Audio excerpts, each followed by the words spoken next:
Hello, this is John Bowen, and I'd like to introduce some new screens on the Solaris. The last time I did a video was a little while ago, so we've had updates since then, of course, for the software. And I thought I would focus on the graphics display screen, this one in the center. So let's get started. The first thing we're looking at in here is a preset screen, and you'll always see on the lower right, if there are multiple pages of the current set of screens, then we'll have a number here, 1/3 in this case means we're on the first of 3 pages. Okay, we're in the preset mode here, and here we have P5 Poly FM is the name of the preset. We have the MIDI bank number, the MIDI program number, and we have a filter for categories. The filters are and, or, and not. The categories could be any number of things. These categories are stored with the preset when the preset is created. So if I call up these two things and then I do and, that means now anytime I try to select a preset with the ink deck or with the knob, what I'll get here is any preset that has these two categories satisfied. With or, it's either one or two, and then with not, of course, it's all the presets except things that have those two categories marked. So that's a way for you to filter out what you can see when you scan through the presets.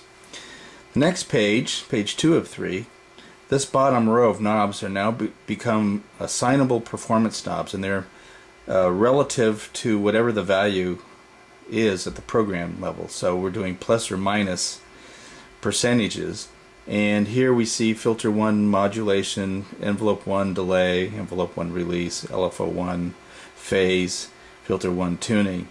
So you could pick any parameter in the synth and have those stored up front right here if you don't want to access it any other way. The third page, 3 of 3, this allows us to look at 10 presets at a time. Those of you who have a old Korg wave station will see this is very familiar looking. So here, as I move the rotary knob, I can scan through the different presets, and I can hit enter at any time and load them. And actually we'd be playing it here and so on and so forth. Go back to the first screen again and we'll have our new preset with a bank, program 18, and so on. Now anytime we touch a knob or hit any of the other switches in the synth, that'll take us out of preset mode. So now we're going to take a look at the new layout of screens. Now back in the past you've seen where I had sequencer, just sequencer A, and I had to hit the button repeatedly to get to the other sequence rows. There's 4, A, B, C, and D. But we thought a direct access approach would be better, so now we've taken the 4 and put them all in their separate buttons. So these 6 keys here, what we call soft keys, have their soft labels with them, and these labels will change depending on which set of soft keys we're looking at the time. There are currently 5 sets, and we select through those sets pressing the More button. So this first set, arpeggiator, sequencer A, B, C, and D, and ribbon, which I'll explain those in a bit. Second set, output and effects. Third set, vector, amplitude, loop envelope, shaper. Fourth set, keyboard, tables, and lag processor and envelope follower. And the fifth set, system and MIDI. And you can see that there are still 4 locations on this set that we could use. And then we're back.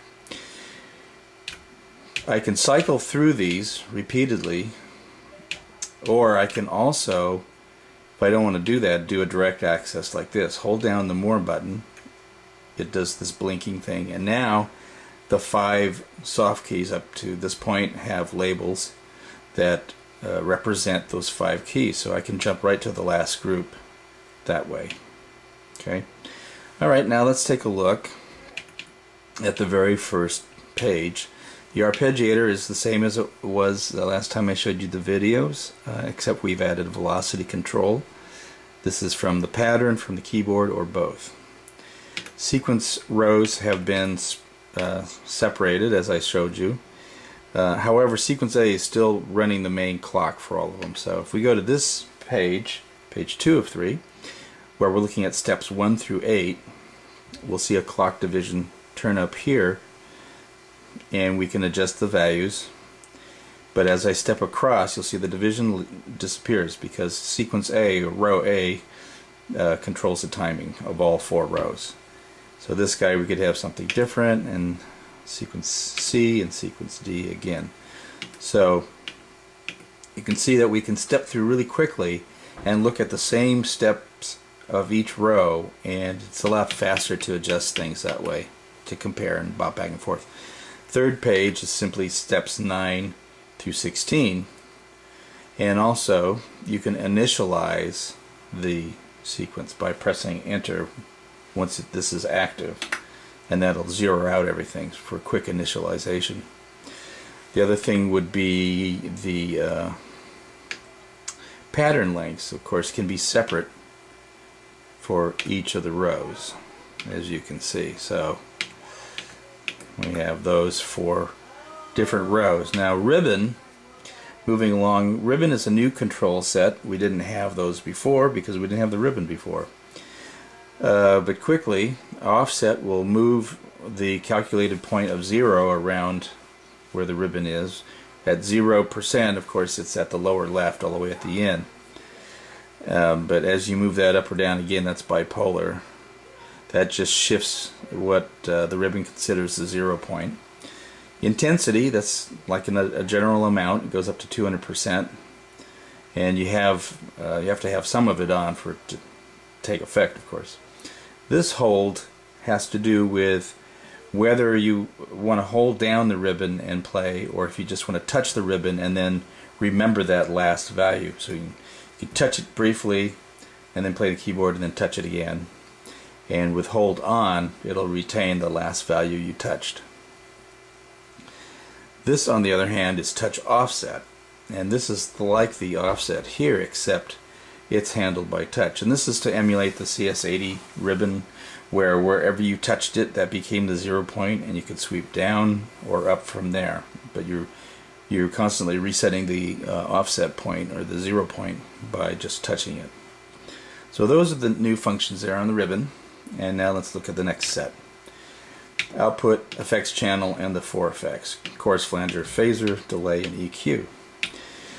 This is also new. The output shows us that we have 4 pairs of analog outputs in the SPDIF output, and what we can do here is assign to each of these pairs in the SPDIF a signal.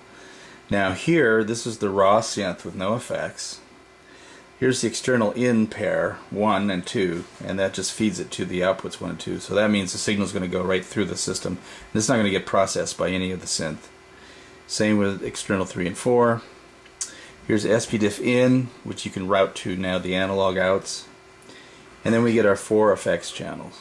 So the effects channels, this is where it gets interesting. We can assign each of the pairs of analog outputs different effects channels, and we can actually have the same dry synth going through 4 different effects and have them come out of the different pairs of jacks. So let's take a look now at the different effects channels.